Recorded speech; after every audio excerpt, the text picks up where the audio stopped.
こんばんは。今日は物語の舞台に合わせて、この自然の中でお話をしてみたいと思います。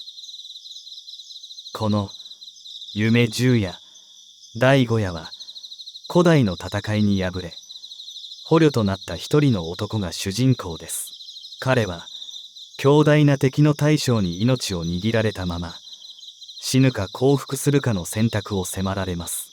この物語の魅力は、単なる戦いや葛藤にとどまらず、男の心の奥底に隠された切実な願いにあります。それは、死を目前にしながらも、どうしても一目会いたいという強い思いを抱いている女性の存在です。この会いたいという願いは、古今東西を問わず、人間の普遍的な感情です。愛する人に一度だけでも会いたい。その思いが主人公を突き動かします。しかし、時間は限られています。敵の大将は夜明けまでの猶予を与え、夜が更ける中、男は一心に彼女を待ちます。果たして、彼の思いは届くのでしょうか。夜が静かに進む中、女は遠くから白い馬に乗って駆けてくるのです。この物語には、幻想的な雰囲気の中に緊張感が漂い、読者を引き込む独特の静けさがあります。そして、その静けさの中に隠された強烈な感情が、物語の結末に向かってじわじわと迫ってきます。漱石の描く夢の世界に足を踏み入れると、現実とは異なる時間と空間の流れに包まれ、次第に物語の核心へと引き込まれていくのです。この不思議な夢の物語を読み進めるうちに、あなたもきっと、この古代の世界で繰り広げられる男と女の物語に心を奪われることでしょう。では、これからその物語の世界へ一緒に旅してみましょう。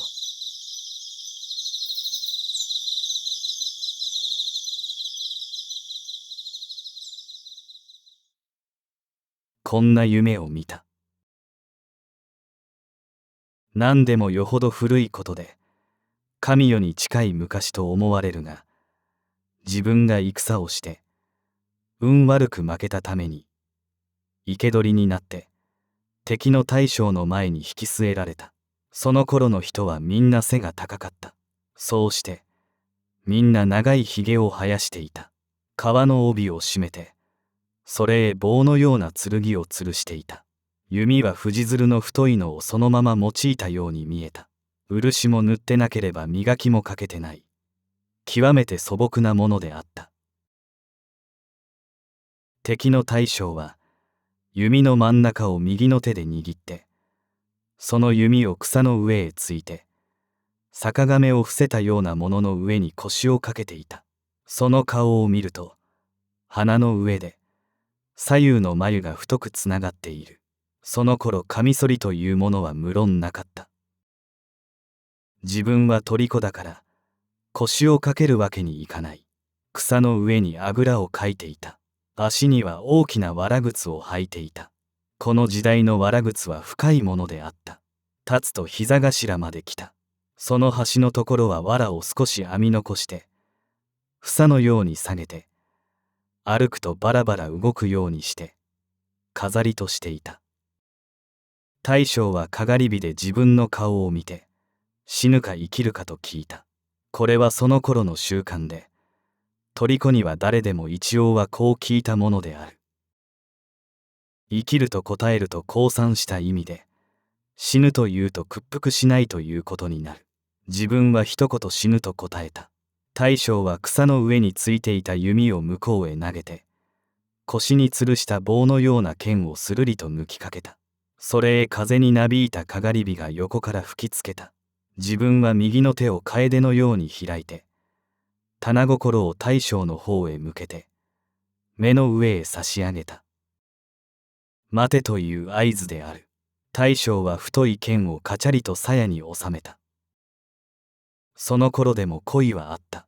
自分は死ぬ前に一目思う女に会いたいと言った。大将は夜が明けて鳥が鳴くまでなら待つと言った。鳥が鳴くまでに女をここへ呼ばなければならない。鳥が鳴いても女が来なければ、自分は会わずに殺されてしまう。大将は腰をかけたまま、かがり火を眺めている。自分は大きな藁靴を組み合わしたまま、草の上で女を待っている。夜はだんだん更ける。時々かがり火が崩れる音がする。崩れるたびにうろたえたように炎が大将になだれかかる。真っ黒な眉のもとで、大将の目がピカピカと光っている。すると誰やら来て、新しい枝をたくさん火の中へ投げ込んでいく。しばらくすると、火がパチパチとなる。暗闇をはじき返すような勇ましい音であった。この時女は、裏の奈良の木につないである白い馬を引き出した。たてがみを3度撫でて高い背にひらりと飛び乗った。鞍もないあぶみもない裸馬であった。長く白い足で太腹を蹴ると、馬は一山に駆け出した。誰かがかがりを継ぎ足したので、遠くの空が薄明るく見える。馬はこの明るいものをめがけて闇の中を飛んでくる。鼻から火の柱のような息を2本出して飛んでくる。それでも女は細い足でしきりなしに馬の腹を蹴っている。馬は蹄の音が宙で鳴るほど早く飛んでくる。女の髪は吹き流しのように闇の中に尾を引いた。それでもまだかがりのあるところまで来られない。すると真っ暗な道の旗で、たちまちコケコッコーという鳥の声がした。女は身を空ざまに、両手に握った手綱をうんと控えた。馬は前足の蹄を固い岩の上にはっしと刻み込んだ。コケコッコーと鶏がまた一声鳴いた。女はあっと言って、締めた手綱を一度に緩めた。馬はもろ膝を折る。乗った人と共にまともへ前へのめった。岩の下は深い淵であった。蹄の跡はいまだに岩の上に残っている。鶏の鳴く真似をした者は天の弱である。この蹄の跡の岩に刻みつけられている間、天の弱は自分の仇である。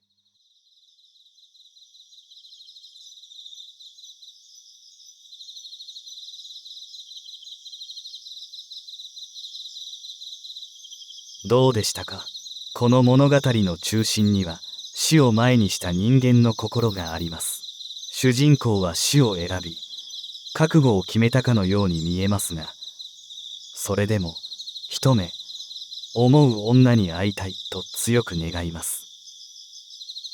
ここにはどれだけ死が迫っていても、人間が愛する人の存在に執着し、生きる意義を見出す姿が描かれています。つまり、死という絶対的な運命に向き合う中でも、愛という感情が最後の拠り所となっているのです。興味深いのは、漱石がこの愛を単なる感傷的なものとして描いていない点です。時間が限られているという緊張感が物語全体に漂い、夜明けまでに彼女が来なければならないという焦燥が、読者にもひしひしと伝わります。この限られた時間の中で、男は彼女を待つ一方、女は必死に彼のもとへ向かいます。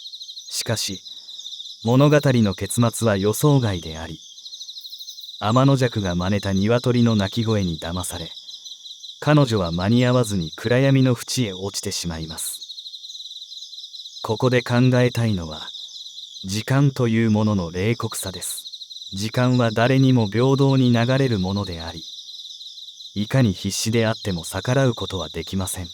私たちは、時に何かに向かって懸命に努力しても、その結果が実を結ばないことを知っています。この物語では、女の努力は報われず、悲劇的な結末を迎えます。漱石はここで、時間の不可逆性や人間の無力さを描いているとも考えられます。さらに、この天の弱という存在も哲学的に捉えることができます。天の弱は鶏の鳴き声を真似て、二人の運命を狂わせますが、これは時に人生において私たちを惑わす運命の皮肉や不条理を象徴しているようにも思えます。私たちの人生もどれだけ真剣であっても予測不可能な出来事や誤解により大きく左右されてしまうことがあります。最後に物語全体を通じて漱石は人間の思いは果たして運命に勝てるのかという問いを投げかけているように思います。愛や願い、努力は確かに強い力を持っていますが、果たしてそれらが運命や時間という大きな力に打ち勝てるのか。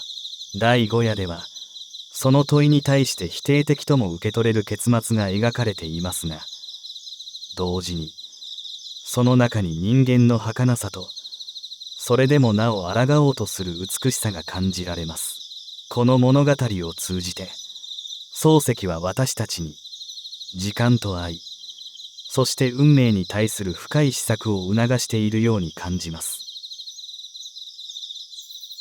私も少し時間をとって時間と運命、そして愛について考えてみたいと思います。それではまた。